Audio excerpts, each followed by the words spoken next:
we're talking about the power of the tongue. And this is something that I have tried to control my tongue my whole life. And I find that it seems to be directly linked to my emotions. And I have some words of encouragement for those who may be feeling a little discouraged. I love these little illustrations. And it says, "Set a guard, O Lord, over my mouth. Keep watch over the door of my lips." I pray this verse. It's from Psalm 141:3.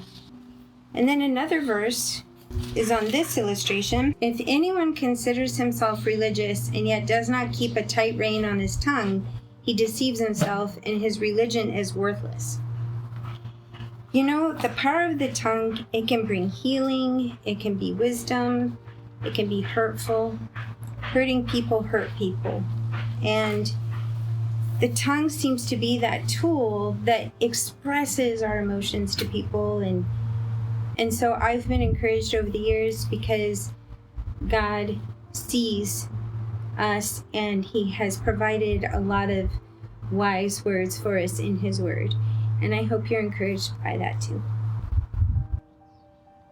When I think about the power of the tongue, some verses that come to mind from James is, "How a great forest is set ablaze by such a small fire, and the tongue is a fire, a world of unrighteousness. The tongue is set among our members, staining the whole body, setting on fire the entire course of life, and set on fire by hell."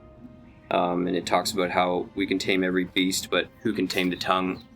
And the question would be okay, what does that mean that our tongue is set on fire by hell, and then the course of our lives is set on fire? James says, beginning of 4, when he asks the rhetorical question, "What causes quarrels and fights among you?" It's because of your desires. So out of what we want, we say things. And then also, when he talks about, in the end of 3, it says, "Who is wise and understanding among you? By his good conduct, let him show his works in the meekness of wisdom.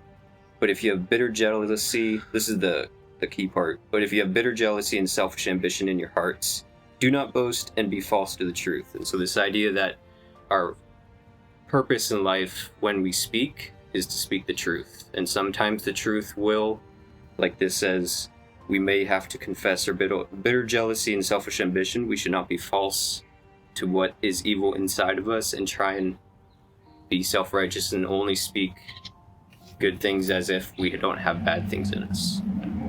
Our tongue should be in line with the truth no matter what is coming out of our mouth. The power of the tongue. Often that makes me think of destructive things just because of the context of how it's introduced or taught when we're speaking about it at church or in groups. But I think the power of tongue not only has the power of destruction, but it also has the power of healing and encouragement. And I know that I fall short in both of those categories. And I think the most encouraging for me is that remembering God's grace, and that it is through the Holy Spirit and the work in my life that he does, that he's teaching me in both of those instances of whether or not I'm encouraging somebody or if I've torn somebody down.